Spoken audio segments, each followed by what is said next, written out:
8 hours के बाद D start होगा। और ये उस चीज़ की भी कॉन्फर्मेशन हो रही है कि यहाँ पे जो टाइम आता है वो क्या होता है, EST of the next activity.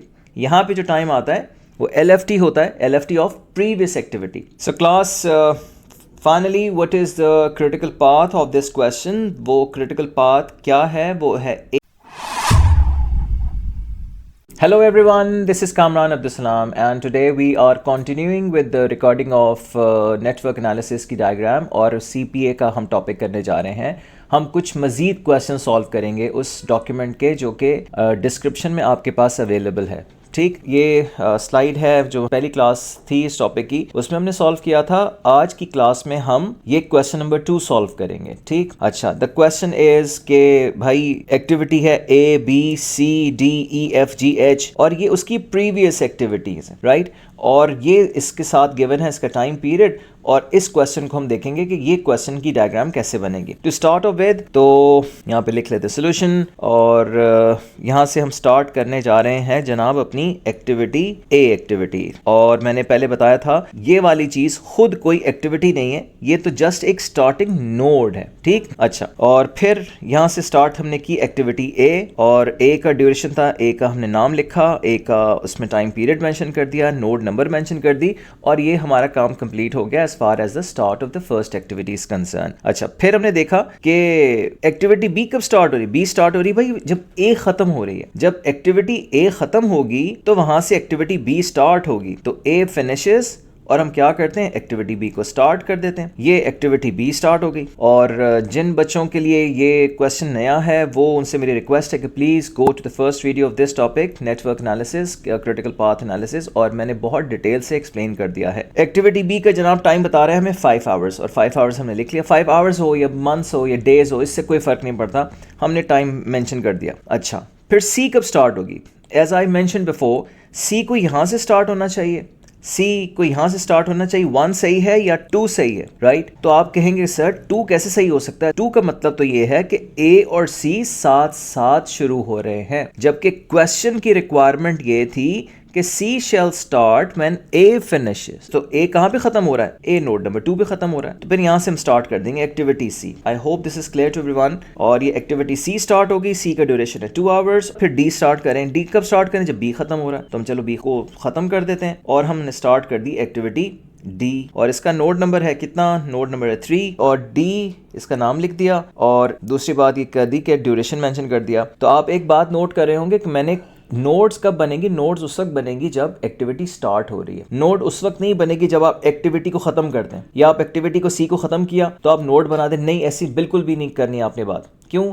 क्योंकि इसके साथ होता ये कि क्वेश्चन के अंदर मिस्टेक के चांसेस बढ़ जाते हैं। आपको अभी नहीं पता सी ने जाके डी के साथ मिलना है, सी ने जाके ई के साथ मिलना है, किस जगह मिलना है, तो हमें इस चीज़ का अंदाज़ा अभी नहीं है। तो हम क्या करेंगे कि एक्टिविटीज को ओपन एंडेड ही छोड़ देंगे। अच्छा, सी के खत्म होने पे कौन स्टार्ट हो रहा है, ई स्टार्ट हो रहा है, राइट। ये ई स्टार्ट हो गया। ई की ड्यूरेशन कितनी थी, ई की ड्यूरेशन 1 थी। और एफ स्टार्ट हो रहा है कब, जब डी खत्म हो रहा है। तो हम डी को खत्म कर देते हैं, और ये डी खत्म हो गया, और एफ स्टार्ट हो गया। एफ स्टार्ट हो गया, एफ की ड्यूरेशन है 4 आवर्स। और जनाब इसके बाद जी स्टार्ट हो रहा है। जी कब स्टार्ट हो रहा है, जी स्टार्ट हो रहा है उस वक्त जब ई खत्म हो रहा है। तो ई को भी हम खत्म करते हैं और जी को स्टार्ट कर देते हैं। ई को ख़त्म किया हमने, जी को स्टार्ट किया। जी की ड्यूरेशन कितनी है, जी की एक्टिविटी का नाम लिखा, जी की ड्यूरेशन है 3 आवर्स। और ये नोड नंबर 4, ये नोड नंबर 5, ये नोड नंबर 6। और अब हमारी आखिरी एक्टिविटी कब स्टार्ट हो रही है, एच कब स्टार्ट हो रहा है जनाब, वो उस वक्त स्टार्ट हो रहा है जब एफ और जी खत्म हो रहे हैं। तो एफ और जी को हम क्या करेंगे, एफ और जी को कंबाइन कर देंगे यहाँ पे, और एक्टिविटी स्टार्ट हो रही है इसके बाद एच। तो ये क्वेश्चन हमारा ख़त्म हो गया। इसकी सिर्फ डायग्राम खत्म हुई है, अभी सिर्फ 40% काम हुआ है और 60% अभी बाकी है। तो एच स्टार्ट हुआ है तो एच को ख़त्म ही करना है, तो इसके लिए नोड बनेगी, और वो नोड है ये। और this is how we have completed node number 7, और फिर ये नोड नंबर 8। तो मैंने as I said you before कि सारी नोड्स बन गई, आपका 40% काम कंप्लीट हो गया। लेकिन अब आपने ESTs और LFTs ड्राफ्ट करने हैं मेरे साथ साथ। आ जाओ मेरे साथ। First principle, first node there has to be 0 0 + 3 3 आएगा। अच्छा, अगर किसी बच्चे की समझ में नहीं आएगा 3 क्यों आएगा भाई, 3 इसलिए आएगा कि एक्टिविटी ए कभी भी स्टार्ट हो सकती थी, एक्टिविटी ए कभी भी स्टार्ट हो सकती थी। ए का खुद का ड्यूरेशन कितना है 3 आवर्स, तो कितना टाइम होगा, आप 0 को 3 में ऐड करेंगे, बी और सी का EST earliest starting time 3 hours होगा। अच्छा, अगर किसी को समझ में नहीं आई तो अब बिल्कुल बात समझ में आ जाएगी। जब बी स्टार्ट आपने किया था तो उस वक्त कितना टाइम गुजर चुका था, उस वक्त 3 आवर्स गुजर चुके थे। बी ने खुद कितना टाइम लिया 5 आवर्स। तो इसका क्या मतलब है, इसका मतलब ये है कि जनाब हम क्या करेंगे 3 + 5 8 आवर्स के बाद डी स्टार्ट होगा। और ये उस चीज़ की भी कॉन्फर्मेशन हो रही है कि यहाँ पे जो टाइम आता है वो क्या होता है, EST of the next activity. यहाँ पे जो टाइम आता है वो LFT होता है, LFT of previous activity.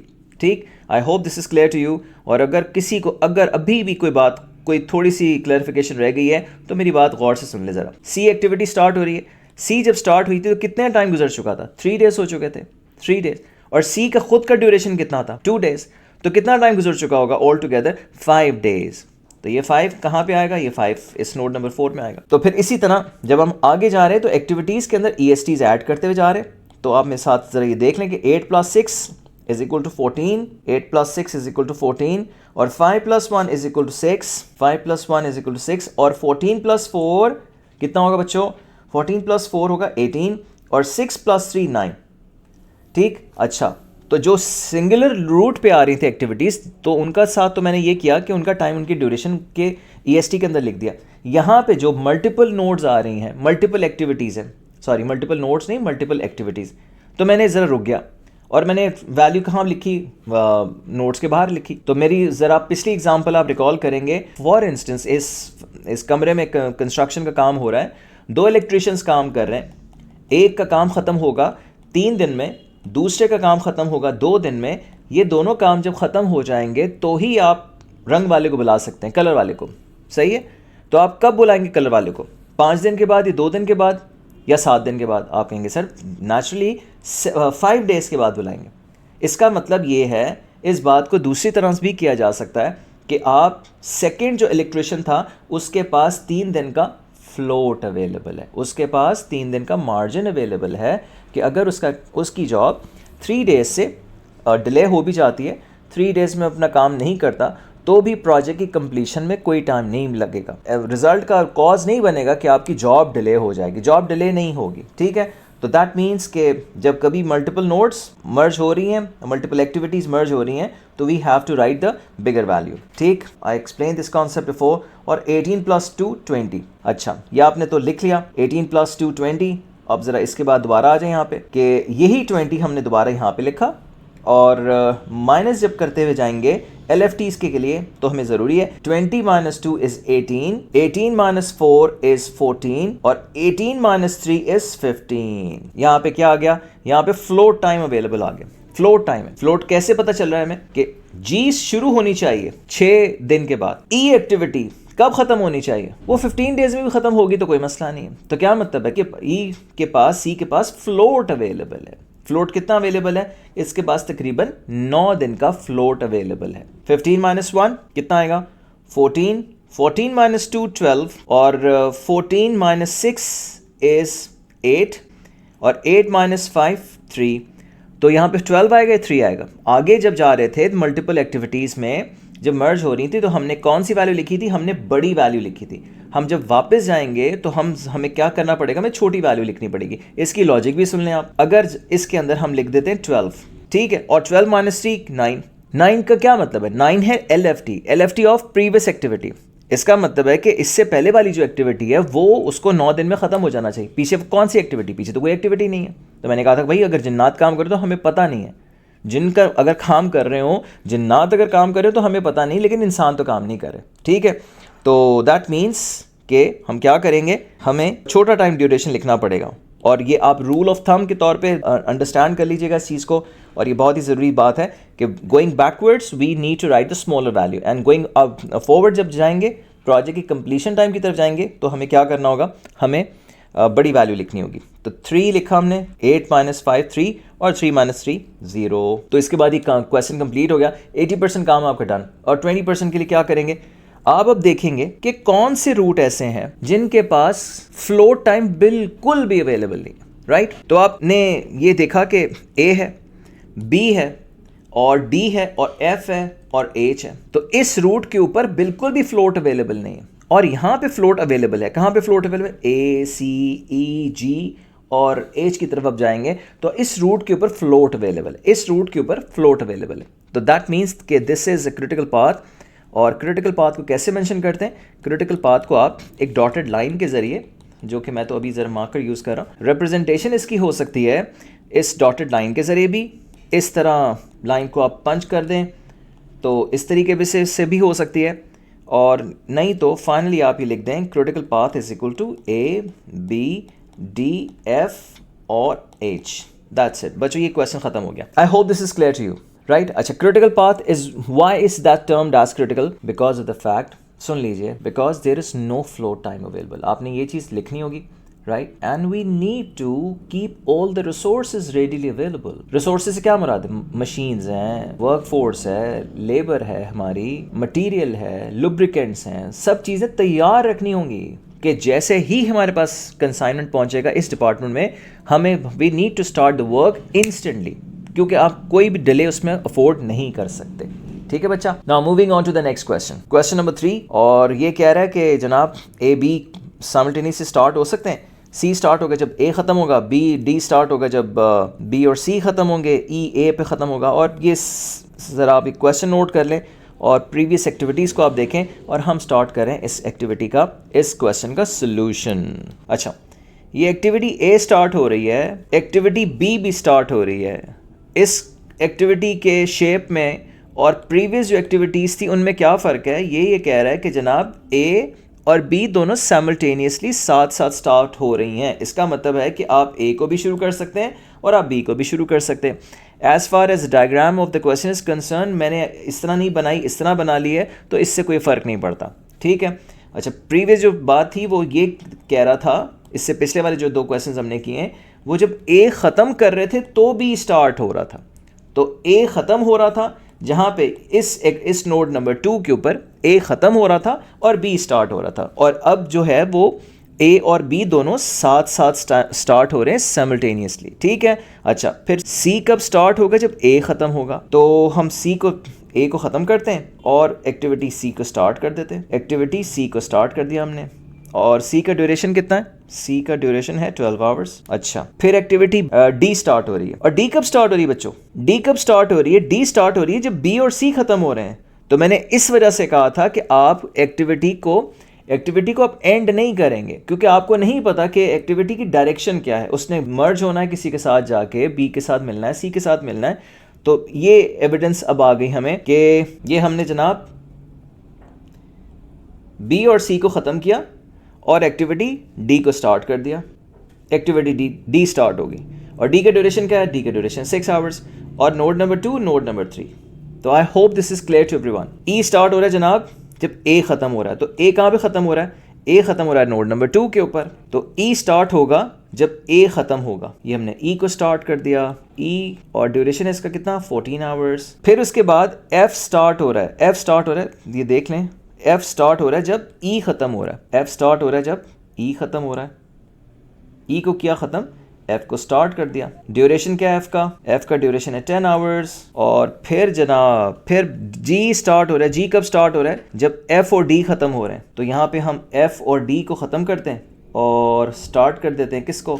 Activity जी को। डायरेक्शन मैंने चेंज कर दी, कोई मसला नहीं है। अच्छा, जी की ड्यूरेशन क्या था? जी की ड्यूरेशन 3 आवर्स। ठीक। अच्छा, एच कब स्टार्ट होगा? एच कब स्टार्ट हो रहा है? जब बी और सी खत्म हो रहे हैं। ठीक, तो बी और सी कहाँ पे खत्म हुए? आपने देखा कि बी और सी यहाँ पे खत्म हो रहे हैं नोड नंबर 3 के ऊपर। यहाँ पे बी और सी खत्म हो रहे हैं और हम क्या स्टार्ट करेंगे? हम इसके बाद एच को स्टार्ट कर देंगे और यहाँ पे एच स्टार्ट हो गया और एच की ड्यूरेशन लिखी हमने 14 आवर्स। और इसके बाद कौन सी एक्टिविटी है? आई कब स्टार्ट हो रहा है? जब हमारे पास जी और एच ख़त्म हो रहे हैं। तो ये रहा एच और ये रहा जी। ये नोड नंबर क्या है? 1 2 3 4, ये 5 और ये 6। आई कब स्टार्ट हो रहा है? जब जी और एच ख़त्म हो रहे हैं। तो यहाँ पे हमने आई को स्टार्ट कर दिया। आई की ड्यूरेशन है 3 आवर्स। और इसके बाद आई के बाद जे स्टार्ट होगा, जे कब स्टार्ट हो रहा है, जे जनाब स्टार्ट हो रहा है जब आई ख़त्म हो रहा है। तो ये हमने ले जा के ख़त्म कर दिया जे को। जे की ड्यूरेशन है 4 आवर्स और फाइनली जे फिनिशेस हेयर। तो आई होप के आप मेरे साथ अब बना चुके हैं, डायग्राम बन चुकी है। अब हम इसके ESTs और LFTs को लिखने जा रहे हैं। सबसे पहले 0, उसके बाद 0 + 8 8, 0 + 6 6 यहाँ पे आना है, लेकिन अभी हम ज़रा वेट करेंगे। किसका वेट करेंगे? यहाँ पे इस नोड में तो 8 + 12 भी आ रहा है ना, तो 8 + 12 कितना आ रहा है? 20। 8 + 12 20 आ रहा है, और हम क्या करेंगे? हम 20 की वैल्यू लिख देंगे यहाँ पे। अच्छा, फिर क्या करेंगे हम? फिर ये करेंगे 8 + 14, 8 + 14 कितना होता है? 22, लिख दोगे उसको। और 22 + 10, ये 22 + 10 कितना? 32। रुकेंगे अभी, क्यों रुकेंगे? क्योंकि यहाँ पे एक और डायरेक्शन से भी एक्टिविटी आ रही है। वो कौन सी डायरेक्शन है? वो ये डायरेक्शन है। वो बी और सी ख़त्म होने पे 20 आवर्स लगे थे, और फिर 6 आवर्स ड्यूरेशन थी डी की खुद। तो दूसरी एक्टिविटी है कौन सी? 26, 32, 26 में से कौन सी वैल्यू लिखेंगे आप? 32 लिखेंगे। एंड प्रोसीडिंग फर्दर, 32 + 3, ये वाला 32 और ये वाला 3 35, और ये है 20 और ये वाला 14, तो दैट मीन्स कि 34। 35 और 34 में से कौन सी वैल्यू लिखेंगे हम? 35 लिखेंगे। 35 + 3 38, और 38 + 4 42। अब ये हम वैल्यूज़ लिखेंगे कि 42 में से 4 माइनस किया तो 38, 38 में से 3 को सब्ट्रैक्ट किया तो हमारे पास आ गया 35। जो सिंगल नोड्स हैं उसके अंदर तो वैल्यू लिखने में, चाहे हम LFT लिख रहे हो चाहे EST लिख रहे हो, उसमें कोई प्रॉब्लम नहीं है। लेकिन जहाँ पे एक्टिविटीज़ मर्ज होती हैं वहाँ पे आपको रुकना पड़ता है। 35 - 3 that is equal to 32। 32 - 6 is equal to 26। ये वाला 35 - 14 क्या वैल्यू आएगी? वैल्यू आएगी 21। तो क्या लिखेंगे? 21 लिखेंगे। 32 में से 10 माइनस हुआ तो क्या वैल्यू आई? 22। और इस 22 में से आपने 8 माइनस किया तो क्या आएगा? यहाँ पे 8 आएगा। लेकिन अब ज़रा रुक जाए थोड़ी देर। ये वाला 21 - 12 क्या आएगा? 9 आएगा। तो 8 या 9 में से क्या वैल्यू आनी चाहिए? इसके अंदर 8 आनी चाहिए। तो 8 - 8 0, और ये 21 - 6 15। तो नेचुरली आप लिखेंगे इसके अंदर 0 वैल्यू। तो ये क्वेश्चन कंप्लीट हो गया। अभी कंप्लीशन में थोड़ा सा टाइम बाकी है, सिर्फ 1 या 2 मिनट बाकी हैं। मेरे साथ आप देख लीजिए कि इसका क्रिटिकल पाथ कौन सा है। So class, finally what is the critical path of this question? वो क्रिटिकल पाथ क्या है? वो है A, E और A है E, F, G और I और J। ये पाथ ऐसा पाथ है कि जिसमें आप डिले बिल्कुल भी अफोर्ड नहीं कर सकते। और आप देख लें कि दूसरी जो सारी नोड्स हैं उसके अंदर क्या मिल रहा है आपको? आपको फ्लोट टाइम अवेलेबल मिल रहा है। तो फ्लोट टाइम क्या मतलब? आप कि अगर एक्टिविटीज़ डिले हो भी जाएं, नेचुरली आपका फिर प्रोजेक्ट टाइम इफेक्ट नहीं होगा। तो here comes an end of this video, और मिलते हैं अगली वीडियो में डमी एक्टिविटी के क्वेश्चन के साथ। Thank you.